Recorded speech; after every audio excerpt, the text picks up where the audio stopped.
I'm Anthony Spary and I head the retail team for CBRE in the Middle East.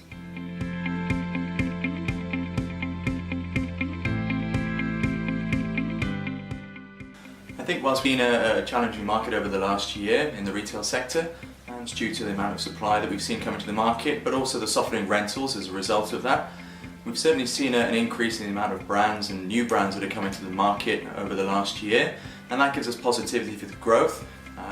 But also we're seeing new malls coming to the market, new schemes, whether that be in mall format or line retail.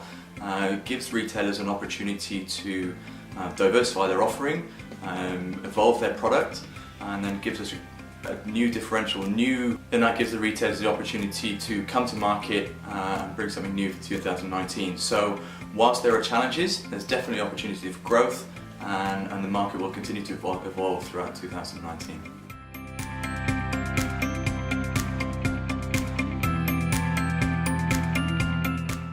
The main challenges we have in this market is the supply that's either been brought over the last couple of years or the future supply that we know is coming. What that does is it means that retailers are having to review their existing portfolios and review their footprint as to where they should be located within the region.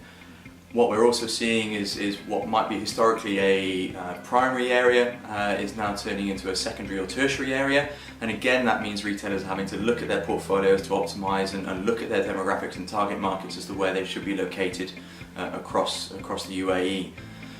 Also, we're seeing a natural change in consumer behaviour. Consumers are changing, the e-commerce platforms are growing, and as a result we're seeing the emergence of more and more omnichannel retail. What that means is, again, is the retailers are having to review their products and also how they're bringing those to market, and that's naturally evolving as we're seeing on a global scale, but also now from a regional perspective as well.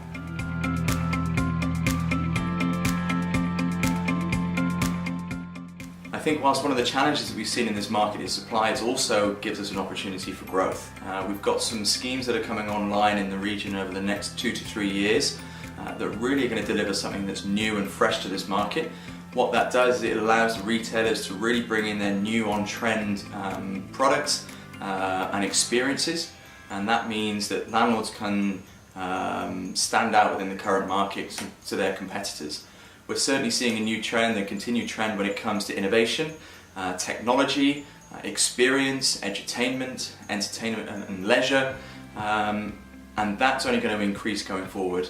Whilst we know that's a global trend that continues to evolve, we're seeing more and more focus at the moment in the UAE and the Middle East market in these trends, and that's only going to grow going forward. With a key passion for wellness, entertainment and leisure in this market at the moment, that really helps the retailers bring these new trends into this market.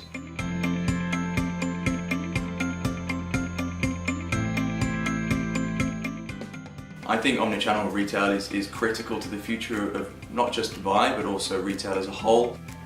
Retailers are really grasping this concept. What that does is it provides more of an in-store experience, which is critical to what retailers are trying to get across to the consumer.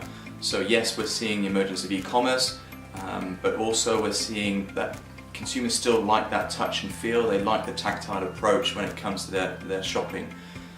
Omnichannel gives the retailer the opportunity to create an experience in store, and we're seeing different concepts, whether it be in the US, whether it be in Spain, whether in Europe, whether it be in Tokyo or the Asia Pacific region. Retailers are really looking at now creating that in-store experience that allows the consumer to have, let's say in fast fashion stores, we're looking at putting bespoke tailoring within units. You're looking at shoe servicing, you're looking at barbershops within these stores.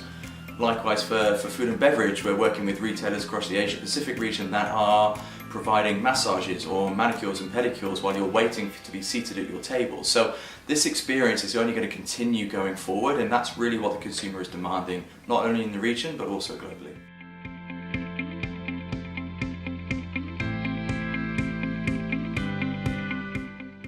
With the key trends, I think we're going to continue to see the emergence of e-commerce. Whilst it's a relatively low 3–3.5% in the region currently, naturally with the continued emergence of Amazon and also the performance of noon.com, we're going to see that market continue to grow. That being said, the omnichannel element is still probably going to take precedent when you look at the culture of shopping within the Middle East market, and that's going to continue where people like the bricks and mortar. I think we're also going to see more of an emergence of clicks to bricks, where we're starting to see e-tailers coming into the market globally, but also from a regional perspective as well. So these platforms are coming in, and we are starting to have conversations with these e-tailers that are looking to take that bricks and mortar space and start to compete with some of the known bricks and mortar brands within the market. We're also continuing to see the involvement of F&B within the region, F&B being a key part of the retail portfolio across the Middle East. That is still going to start. We'll continue to see a focus on experience, not just only in fashion, but also with the F&B sector.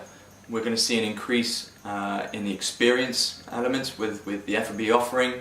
We're starting to see, again in the likes of the US and also the Asia Pacific regions, we're starting to see the emergence of technology and innovation coming into F&B experience, whether that be from robots that are taking your order, whether it be conveyor belts that are delivering your food. That kind of experience element is going to come in and be more prominent going forward. I think we're also going to see landlords evolving quite quickly going forward to react to the amount of supply that we're seeing coming to the market. Landlords, the leasing strategy and the merchandise mix needs to be very, very clear when it comes to their target market and who they're trying to attract to their scheme.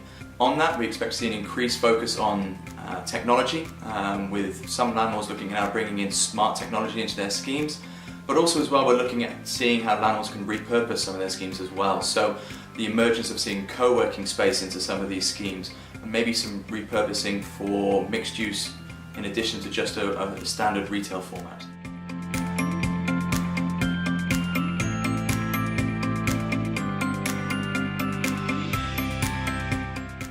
I think with Dubai being now the 6th most visited city globally, and only looking to improve on that number by 20 million visitors by 2020, that's going to continue to affect the retail sector in only a positive way, whilst it also affects hospitality and leisure and entertainment sectors. Retail is only going to have a positive knock-on effect as a result of that. With Dubai having an iconic retail sector and in tourism numbers increasing over the years, that will surely support the retailers in their expansion and their growth going forward.